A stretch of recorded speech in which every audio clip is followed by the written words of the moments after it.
Jacob, Israel, the father of Israel, he has journeyed to Egypt, and he's seen his beloved son Joseph for the first time in over 20 years. He is now 130 years old, and during those years, those 130 years, he has learned many important lessons about God, about himself, about other people, and especially his sons. Some of those lessons have been difficult to learn. Jacob did not pass every test successfully. But now, thanks to God's goodness and Joseph's faithfulness, Jacob will reap a rich harvest in Egypt during the next 17 years of his life. God doesn't always lead us the easy way, but he always leads us to the best. And in Genesis 47, we will see that God's best for us is better than anything we could arrange on our own. God gives the best. We see that throughout this chapter, first noting that God gives the best place, beginning in verse 1. Then Joseph went and told Pharaoh and said, "My father and my brothers, their flocks and their herds and all that they possess have come from the land of Canaan, and indeed they are in the land of Goshen." And he took 5 men from among his brothers and presented them to Pharaoh. Then Pharaoh said to his brothers, "What is your occupation?" And they said to Pharaoh, "Your servants are shepherds, both we and also our fathers." And they said to Pharaoh, "We have come to dwell in the land, because your servants have no pasture for their flocks, for the famine is severe in the land of Canaan. Now therefore, please let your servants dwell in the land of Goshen."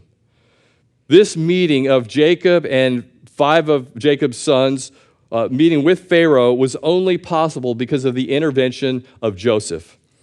And Joseph, he comes to Pharaoh and introduces the family of Israel, saying, "My father and my brothers have come from the land of Canaan." Now, when Joseph spoke these words to Pharaoh, it was both a fulfillment of God's plan and the fulfillment of Joseph's desire. Joseph was once again with his father and his brothers and all their families. There's this beautiful reuniting of this family, and they're going to live together in the land of Egypt. And under Joseph's instructions, the brothers asked to live in the region of Egypt known as the land of Goshen. Now notice, though Joseph had high status in the government of Egypt, he's second only to Pharaoh, yet the family still had to ask permission of Pharaoh to dwell in the land of Goshen. I believe this underscores Joseph's humility and respect for authority despite his high position. Well, continuing, verse 5, then Pharaoh spoke to Joseph, saying, "Your father and your brothers have come to you. The land of Egypt is before you. Have your father and brothers dwell in the best of the land. Let them dwell in the land of Goshen. And if you know any competent men among them, then make them chief herdsmen over my livestock." Pharaoh not only grants their request, but offers them the best of the land, even suggesting employing any competent herdsmen, any men among them, to oversee his own flocks. This favor from Pharaoh reflects God's provision through Joseph's integrity. God provided through Joseph's integrity. Again, this blessing is all because of Joseph. If it were not for Joseph, if it were not for the way that God had worked in Joseph's life ever since he was thrown into a pit and sold into slavery, made a slave in Potiphar's house, and then put in prison after being accused of sexual assault, and then he gets in prison and he interpreted the dreams of the butler and the baker of Pharaoh, and then he goes and interprets Pharaoh's dreams, and then he rose to great status and understood God's message that was spoken to Pharaoh through his dream, and saved the world through his wise administration of the famine. If not for that amazing just chain of events that took place, then the family of Israel would never have received this blessing of dwelling in the land, the best of the land in Egypt. So in addition to surviving the famine, that would have been enough to merely survive the famine, but no, in addition to all that, the family is blessed and they receive an inheritance. They receive all this land because of Joseph. In fact, the land belonged to Pharaoh because of the wise administration of Joseph in the midst of this famine. We'll see that in coming verses later on. But in verse 6, Pharaoh asked the brothers, "If you know any competent men," it could be assumed that there were at least some among Joseph's brothers and their families that were competent herdsmen, and they would become herdsmen for Pharaoh's own flocks. So they were instantly promoted to being royal herdsmen, and there would be wages involved for their services as shepherds for Pharaoh's own flocks. So Pharaoh gives them the best of the land. Verse 7, then Joseph brought in his father Jacob and set him before Pharaoh. And Jacob blessed Pharaoh. Pharaoh said to Jacob, "How old are you?" And Jacob said to Pharaoh, "The days of the years of my pilgrimage are 130 years. Few and evil have been the days of the years of my life, and they have not attained to the days of the years of the life of my fathers in the days of their pilgrimage." So Jacob blessed Pharaoh and went out from before Pharaoh. Israel is just a small clan of people at this time. We read in previous chapters there was about 60 or 70 people. But the leader of this small new nation meets the leader of the known world. It's the Egyptian empire. And the little guy blesses the greater guy. This is an amazing scene. This great patriarch, this man who was so strategically used in the unfolding plan of the ages that God uses to bring redemption, not only to the people of Israel through the Messiah, Jesus Christ, not only to all the Gentiles who would trust in the Messiah, Jesus Christ, but God will use the progeny of this patriarch, Jacob, also known as Israel. And Israel stands before one of the most powerful men on the face of the earth at that time, Pharaoh of Egypt, and he blesses him. And Pharaoh asks, he asks Jacob, "How old are you?" Now, I would get in trouble asking that question. I wouldn't advise you ask that question of very many people. But he's Pharaoh. He can ask whatever he wants. "How old are you?" And Jacob answers, "The days of the years of my pilgrimage are 130 years. I'm 130 years old, young man," is essentially his answer. Now, this word pilgrimage, it means to travel through an area. You're just passing through. When you are on a pilgrimage, you're not home, but eventually you're going to go home. You plan to get home. And when Jacob describes his 130 years of life on this earth as a pilgrim, he was telling Pharaoh, "My real home is somewhere else." This idea is beautifully described in the book of Hebrews, where the author explains that these great men and women of faith were those who looked for their heavenly home. They understood that their real home was not here on earth, but it was in heaven. That's where their real identity, where their real existence was rooted. Yet they lived a real flesh and blood existence here in this earth, in the material world, and that was not to be despised, but neither was it to be regarded as being the ultimate. And that's true for us in the Christian life. We are passing through. In 1 John chapter 2, the Apostle John writes in verse 15, "Do not love the world or the things in the world. If anyone loves the world, the love of the Father is not in him. For all that is in the world, the lust of the flesh, the lust of the eyes, and the pride of life is not of the Father, but is of the world. And the world is passing away, and the lust of it. But he who does the will of God abides forever." Do you understand that you are on a pilgrimage? That you are a pilgrim on this earth, and that your real home, your real citizenship is in heaven. You know, I was thinking about this week. You know, since Heather and I got married, we're coming up on our 35th anniversary. And over those 35 years, I was thinking about, we rented an apartment, we rented a house. It was a small house in San Marcos. It was a tiny house before they called them tiny houses. It was real small. So we rented that home. We rented another apartment when we moved to Austin. Then we rented a duplex. Then we purchased our first home in Leander. And then we had our second child. We purchased another home over in Round Rock. Then we had a house built in Round Rock that we stayed in less than 2 years because God called us to College Station. We bought a house in College Station. Our girls grew up, went to high school, graduated, left the house, and then we bought a house in Bryan. So we've owned 5 houses, but none of those are our forever home. Our forever home is in heaven. Please understand, I'm not saying that your life, your work, your existence on this earth is meaningless or unimportant. It is. It is very important, but it is not of ultimate importance.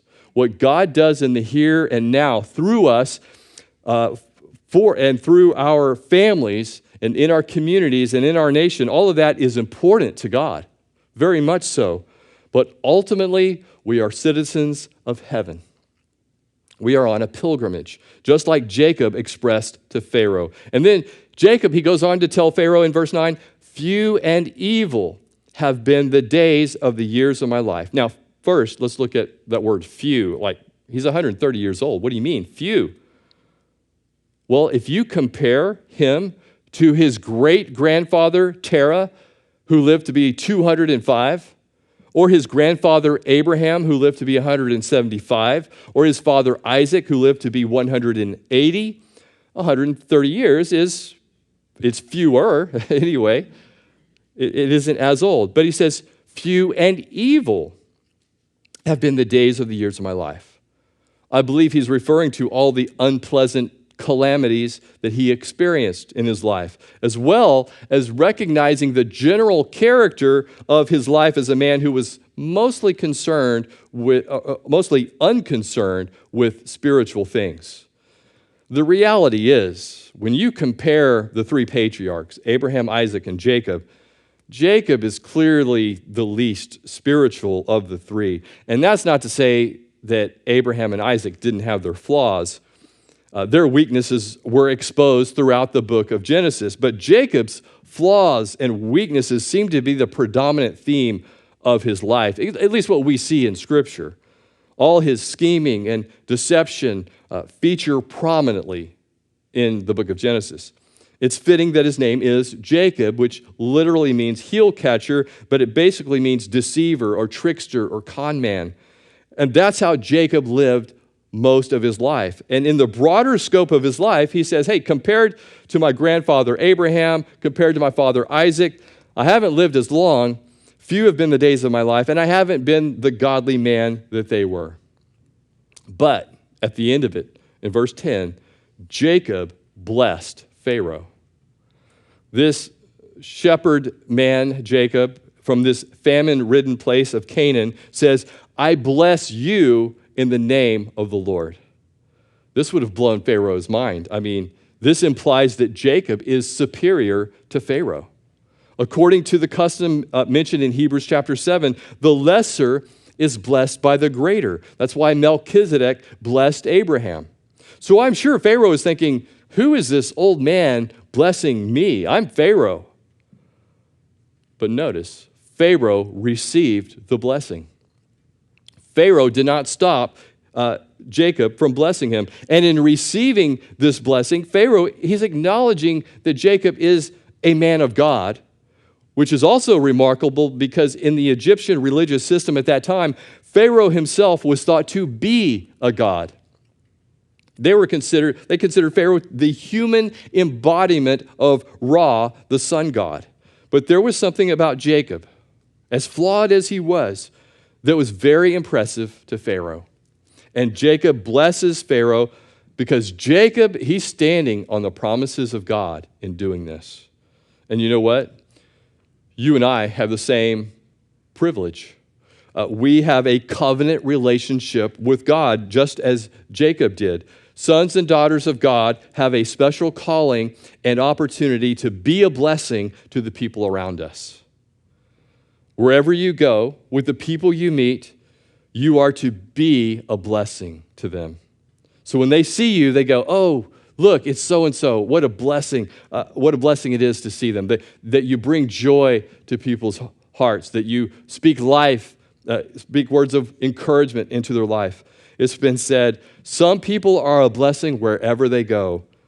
Other people are a blessing whenever they go. Don't be the latter.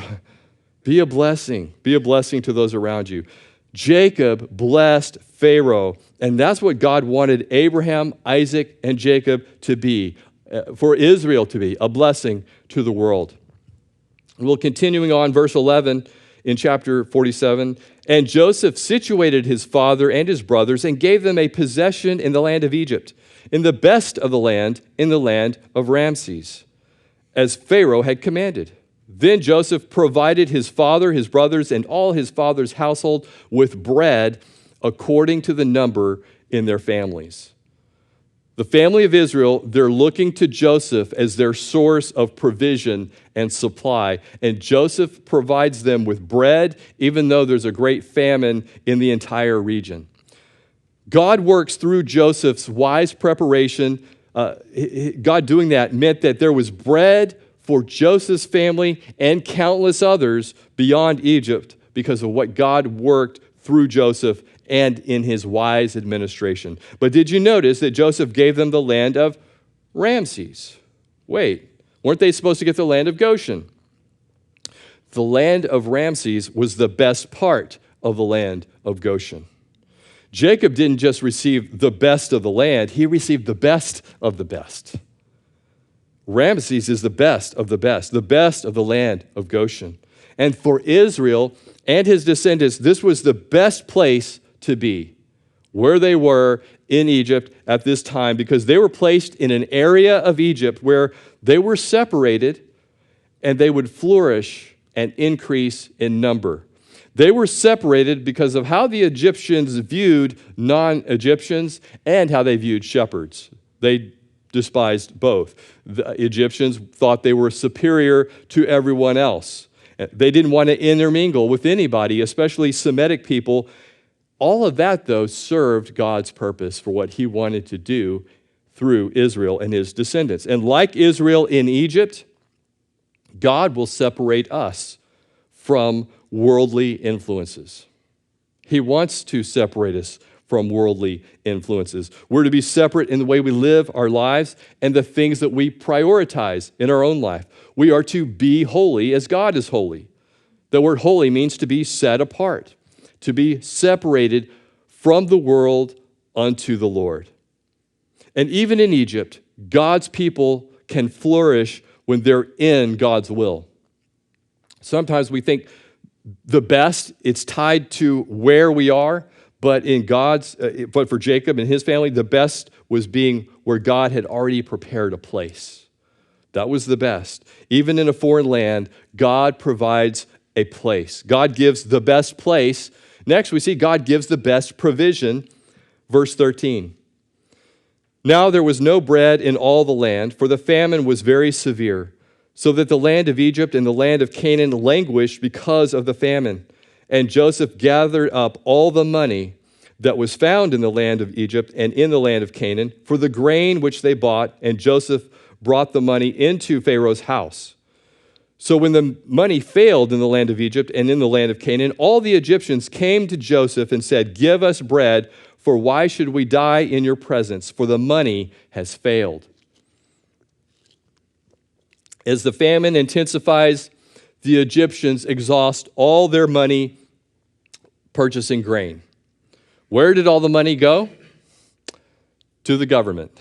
Verse 14, into Pharaoh's house. That phrase, the money has failed, it signifies a pivotal moment during this severe famine and really underscores the limitations of material wealth. When basic necessities like food become scarce, money loses its value. You can't eat money. This shows that true security does not rest in financial assets, but in God's provision.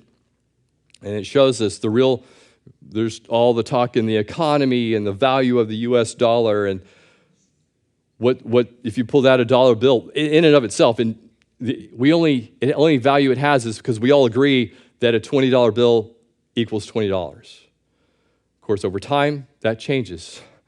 $20 today is not what $20 was 10 years ago. The failure of money in this context serves as a reminder that earthly resources are finite and they can falter, but God's provision is steadfast. We're to place our trust not in material wealth, but in God's unending faithfulness, especially during times of crisis. And the Egyptians' dependence on Joseph for sustenance highlights how God used him to sustain not only his family, but the entire nation and the entire region. And this famine went far, it went beyond Egypt to also the whole region of Canaan as well. It was a severe famine. And normally, many people would die in such an extended time of famine. But through Joseph's wise management, it ensured the people's survival. I'm not saying that no one died during this time, but we certainly don't read of that happening. Understand that God's provision doesn't always look like excess. It often looks like wisdom. And God gave wisdom to Joseph to provide for everyone in this area. Sometimes we think God's best means we don't go through hard seasons. But here, God's best is seen in the preservation of life, not just the absence of struggle. Joseph shows us how faithful stewardship honors the Lord. Verse 16, then Joseph said, give your livestock, and I will give you bread for your livestock if the money is gone. So they brought their livestock to Joseph, and Joseph gave them bread in exchange for the horses, the flocks, the cattle of the herds, and for the donkeys. Thus he fed them with bread in exchange for all their livestock that year. With the money depleted, Joseph accepts livestock in exchange for food, ensuring both the survival of the people and the stability of the Egyptian economy. Now, when we think of the livestock, I can't help but think of Psalm 50, verse 10, how great it is that the Lord owns the cattle on 1,000 hills.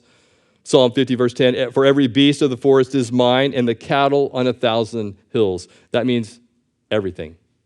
God owns it all. And he will provide for you from his storehouse, even if we, quote, lose it all. If your 401k or your retirements, don't look at it. It's just volatile right now as you look at the stock market and all those things. Even if you lose it all, God is the one who provides. Verse 18, when that year had ended, they came to him the next year and said to him, so we're getting deeper into the 7-year famine towards the end of it. They came to him and they said, we will not hide from my Lord that our money is gone. My Lord also has our herds of livestock. There is nothing left in the sight of my Lord but our bodies and our lands. Why should we die before your eyes, both we and our land? Buy us and our land for bread, and we and our land will be servants of Pharaoh. Give us seed that we may live and not die, that the land may not be desolate. Verse 20, then Joseph bought all the land of Egypt for Pharaoh. For every man of the Egyptians sold his field, because the famine was so severe upon them, so the land became Pharaoh's. Starvation leads to desperation. The following year, Joseph acquires the land and the labor in exchange for seed, implementing a system where Pharaoh owns all the land and the people work it. Now, this arrangement highlights Joseph's administration, or his administrative wisdom and fairness. He is making the best of a bad situation for everyone. He's trying to make it work for everyone. Verse 21.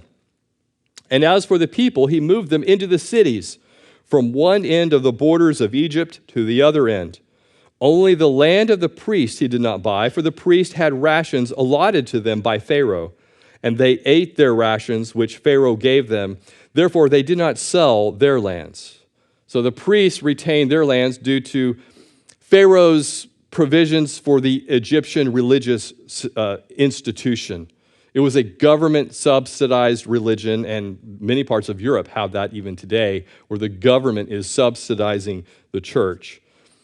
And for everyone else, though, they were moved into the cities, that's where the grain was stored. So this is a practical move to get the people closer to where the grain is. Joseph acts in good faith to alleviate a dire situation, but a new Pharaoh is coming. Be careful about being herded into a city. It's easier for a tyrannical government to control people in situations like that. There was a thing recently I saw, the World Economic Forum is highlighting what's called 15-minute cities, where they build all these cities where all the people can shop and work and eat and all that, you're within 15 minutes of everything you need. That's a dangerous setup, you might say. As has often been said, power corrupts and absolute power corrupts absolutely. So there's that. But for Joseph, he's acting in good faith under his Pharaoh who's giving him favor. Verse 23, then Joseph said to the people, indeed, I have bought you and your land this day for Pharaoh. Look, here is seed for you, and you shall sow the land. Now, I read that verse, and I don't know about you, but I can't help but think, well, if the famine is still happening, how is planting seed even viable? Seed isn't going to bring immediate relief like the grain was going to do. No, this is for next season. The famine is likely in its final year, or it's just ending here at this point. This is a turning point where Joseph begins to move the people from survival to sustainability. Joseph gave them seed before the soil looked ready. This is faith in action. This famine may not have ended yet, but it had abated to the point where planting could now begin again, and Joseph he's giving them hope for the future. It's going to get better. Here's some seed. Go plant this seed. You know, sometimes God gives us seed while we're still in famine mode because he knows what's coming. He knows what's around the corner. That's what we see here. Verse 24, and it shall come to pass in the harvest that you shall give 1/5 to Pharaoh. 4/5 shall be your own as seed for the field and for your food, for those of your households and as food for your little ones. So they said, you have saved our lives. Let us find favor in the sight of my Lord, and we will be Pharaoh's servants. And Joseph made it a law over the land of Egypt to this day that Pharaoh should have 1/5, except for the land of the priests only, which did not become Pharaoh's. In this whole process, the power and wealth of Pharaoh was greatly multiplied. And this is a common phenomenon throughout world history. In times of national crisis, the power of central government usually increases. More government power, and the people come beholden to the government. And it's a massive crisis, a 7-year famine. But under Joseph's administration, the people survived, yet Pharaoh owned all the land. And the people worked the land at the price of 1/5 of the produce of the land. The people kept 80% of what they produced, so the tax was 20%, or 1/5. And again, I want to stress that I don't believe Joseph is being unfair in this at all. Joseph, he fed the people when they would have otherwise starved to death.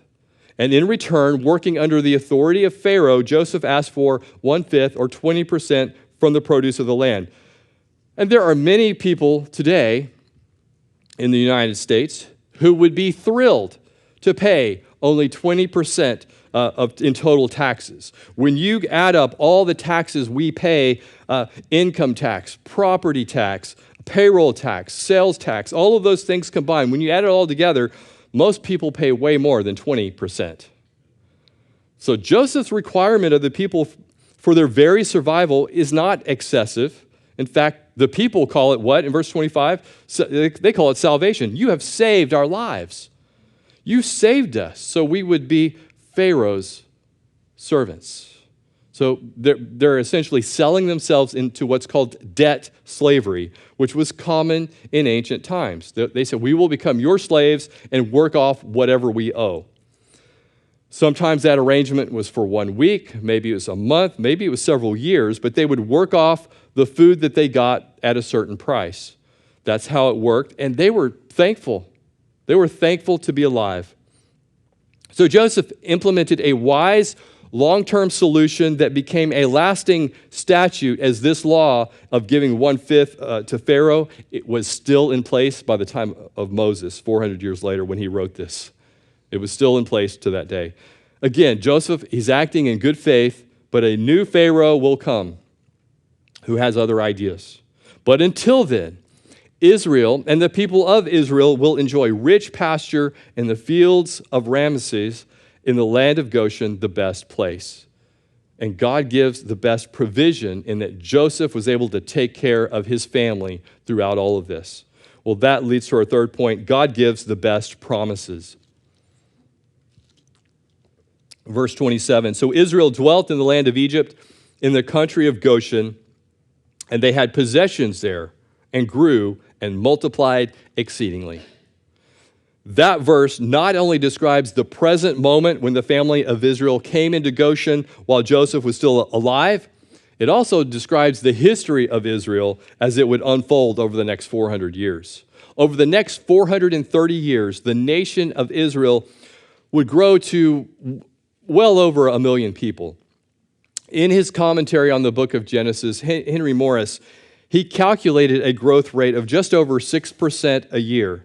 And at that rate, there would be several million descendants of the nation of Israel by the time Israel left Egypt 430 years later. I know there's disputes on those figures, but there is no dispute that Israel grew and multiplied exceedingly in Egypt, which is a fulfillment of God's promise to Abraham in Genesis chapter 12, that they would grow numerous. And along with the promise to Abraham was a promise to those who blessed the descendants of Abraham.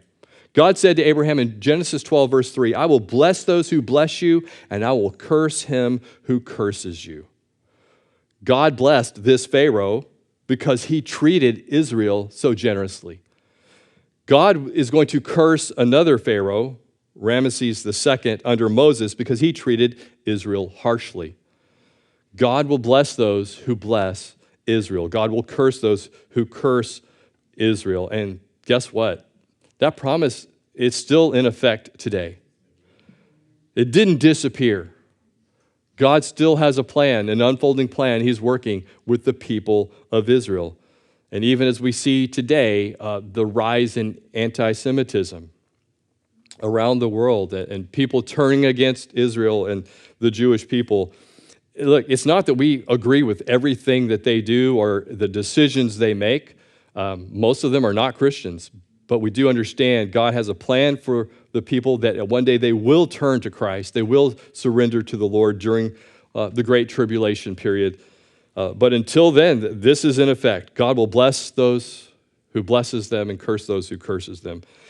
Verse 28, and Jacob lived in the land of Egypt 17 years. So the length of Jacob's life was 147 years. Jacob will live another 17 years, all in the land of Egypt. Do you remember how old Joseph was when he was sold as a slave by his brothers? 17. That's an interesting correlation. For 17 years, Joseph was nurtured by his father, and for 17 years, the father would be nurtured by the son.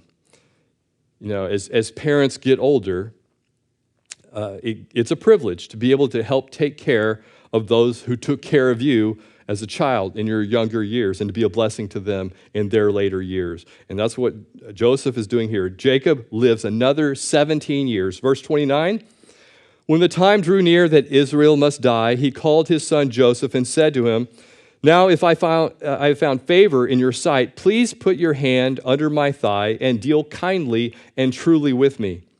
Please do not bury me in Egypt, but let me lie with my fathers. You shall carry me out of Egypt and bury me in their burial place. And he said, I will do as you have said. Then he said, swear to me. And he swore to him. So Israel bowed himself on the head of the bed. When Jacob sensed that his death was drawing near, he made Joseph take this solemn oath after the pattern of the oath that Abraham made with his servant back in Genesis chapter 24. And the solemn oath was concerning Jacob's parting wishes. Do not bury me in Egypt.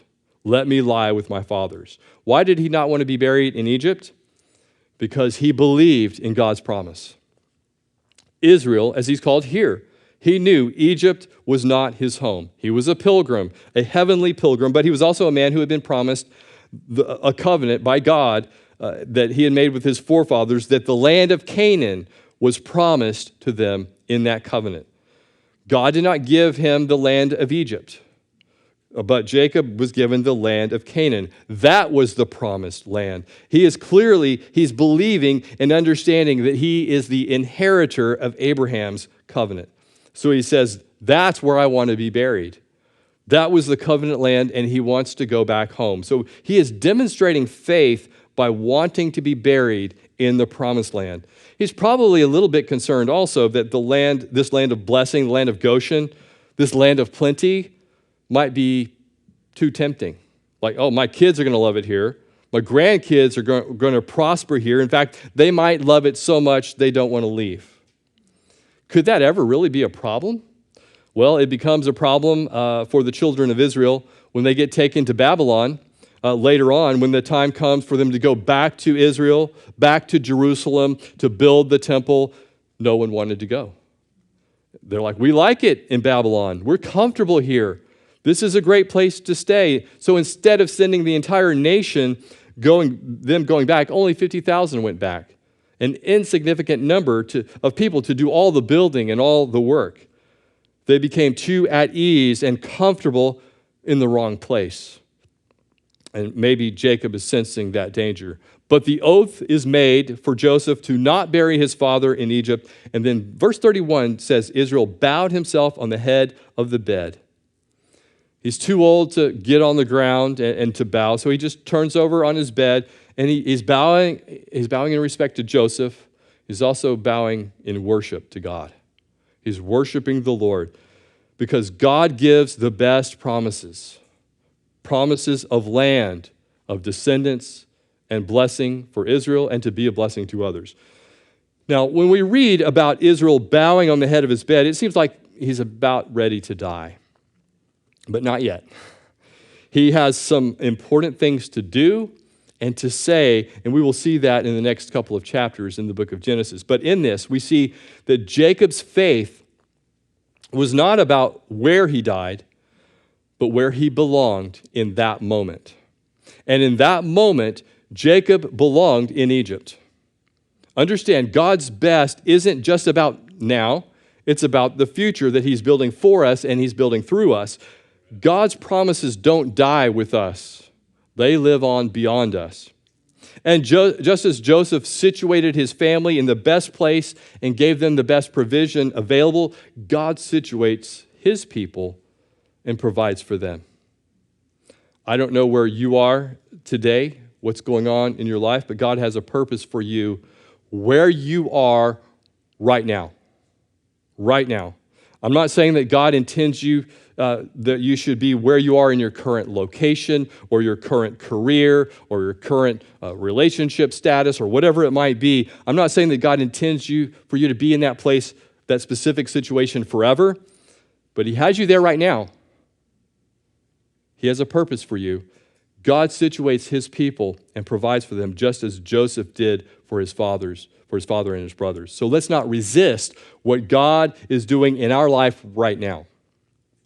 Instead, ask for wisdom, ask for guidance, ask for strength, ask for patience, and be reminded that God does not always lead us the easy way, but he always leads us to the best. His best for right here and right now. And God's best is better than anything we could arrange on our own. Now, as we're wrapping up, I want to re-emphasize these 3 points, but bring it home for us. God gives the best place. Trust God's placement where God puts you. In your job, your school, your city, your ministry, it's not random. God places you where you can grow and thrive spiritually. So bloom where you're planted. Even if it's a season that's not as glamorous what you want it to be, God uses it for your good. Seek the best in God's eyes, not the world's eyes. Success isn't where you are geographically, but spiritually, abiding in God's will. So God gives the best place. God gives the best provision. So depend on God daily. In seasons of scarcity, remember that God doesn't just provide, He sustains. God sustains. Also, use wisdom in stewardship, like Joseph. Joseph managed Egypt's resources wisely. We're called to be good stewards of our money, of our talent, of our time, and to use all that for God's glory. Also, show gratitude without grumbling, even when provision looks different than what you want it to be or what's expected. Maybe God gives you seed instead of a finished harvest. Thank God for what He's put in your hands. Well, finally, God gives the best promises. Hold fast to the promises of God. When life feels uncertain, lean on the promises found in Scripture. They are more secure than any circumstance that you might find yourself in. Live with eternal perspective. Jacob's heart wasn't fixed on Egypt's comfort, but on God's covenant. Likewise, fix your eyes on what is not on what is seen, but what is unseen, upon the Lord. And prepare the next generation. Jacob pointed his family towards God's promises at the end of his life. We are called to lead our children, our families, our friends, and our communities toward lasting faith, not temporary success. God always gives His best to His people, not always the way we would choose, but always the way that we need it the most. Let's trust Him in the placement, the provision, and the promises. Let's bow our heads together.